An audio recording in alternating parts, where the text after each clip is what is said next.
hope this finds you happy, healthy, and hanging in there. It's been a few weeks since I've come to you via video, so I wanted to take this chance to update you on a little bit what's going on with the company. We've, with the added revenue of PACCAR back at 100%, actually pulling stronger than we expected, and our other customers doing well. We've actually been able to climb back up into the black and be profitable, and so that's really a great position to be in. You can see the chart here. This is our monthly sales overall, and in July we actually had more sales overall than we did since November, or back in November, and we expect this level to stay the same or slightly increase as the year goes on. So we should end up in a pretty good place considering everything that we have been through. So thank you for the efficiency improvements. It makes a huge difference on our profitability, and it's just great to have our customers pulling strong. Speaking of customers pulling strong, Gallatin shipped their first cabinets to Schweitzer's Purdue, Indiana facility this month. And you can see here some of the team that worked on making that happen. And then this shows the Purdue personnel with our cabinets there on the floor. And they're super excited about these parts coming out of Gallatin. And Schweitzer's really a great company, and it's been a great customer for us from a standpoint of, we started doing business with them, I think, back in 2005. And we really have had a steady growth curve with them for the last 15 years. And they themselves also have had a steady growth curve. They just have year-on-year increase in sales and profitability while being profitable. And it's a great company to partner with. And I'm really excited about it. I think it will become more significant in our Midwest operations as time goes on. And it's really a good start to the relationship there in Gallatin. So thank you guys for making that happen. And we really look forward to Schweitzer becoming more significant. Some of you may have seen around the plants that "We Love Our Employees" signs, and this is really just a way to put out there in a big physical presence our feelings and make sure that you guys know how much we value you. You are our company. The machines don't run themselves, the phones don't answer themselves, the computers don't run themselves. Without people, we are nothing. And sometimes in the middle of the heat of the battle, trying to get parts out, pressure on efficiencies, pressure on quality, pressure on processing orders, all those kinds of things, that feeling might get lost. And I just want to reiterate how important you are to us. And to that end, I've asked Steve Simon, who's the owner of NIC, to reach out and greet you guys this week. So here's Steve.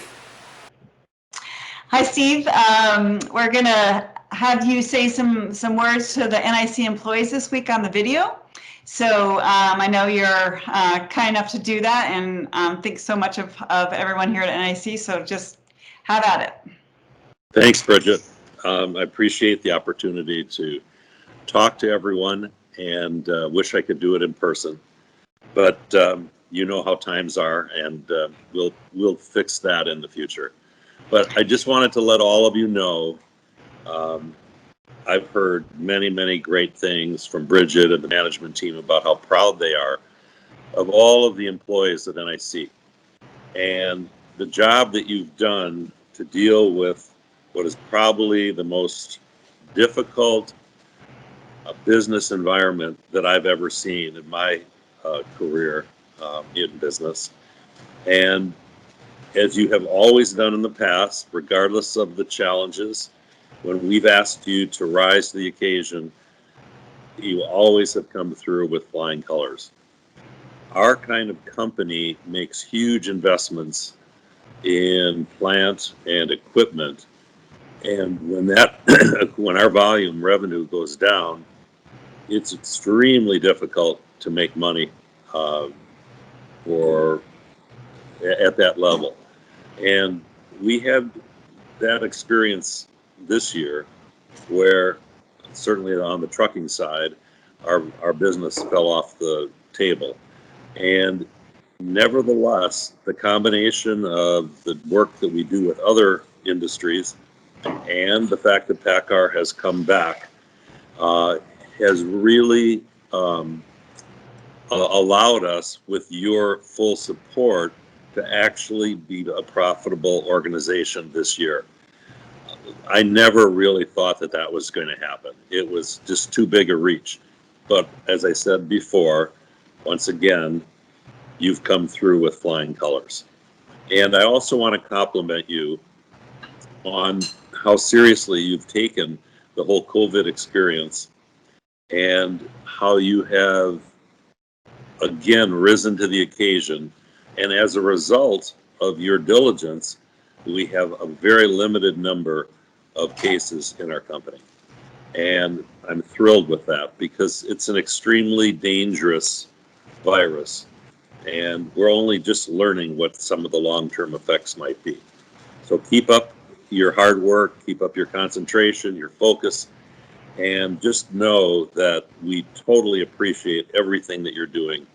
And once again, you're proving that NIC might not be the biggest company in the country, but certainly has the best employees. And we're extremely proud of you. I can't wait to have the opportunity to come to the various plants and talk to you in person. That's going to be a little while down the road, but know that I want to do it and that I will do it. And in the meantime, keep the faith. There's better times ahead.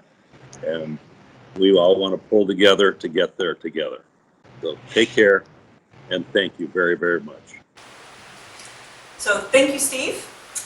It's great that you took the time to address the employees of NIC.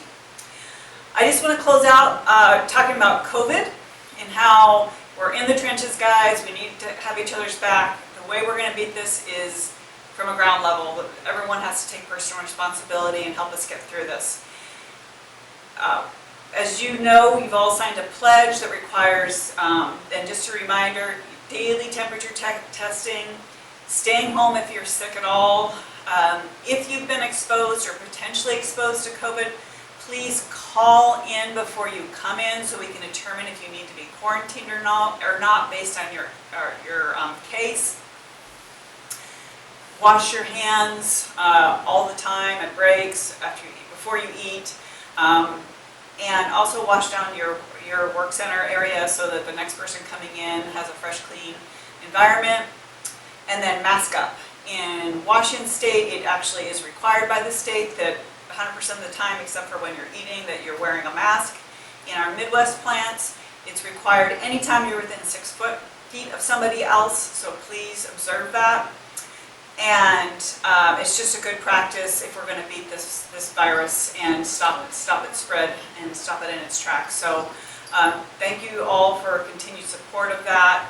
I know it's a pain, but this is not a sprint, it's a marathon to win, and we will get through it. So thanks everybody, that's all I have for this week, and take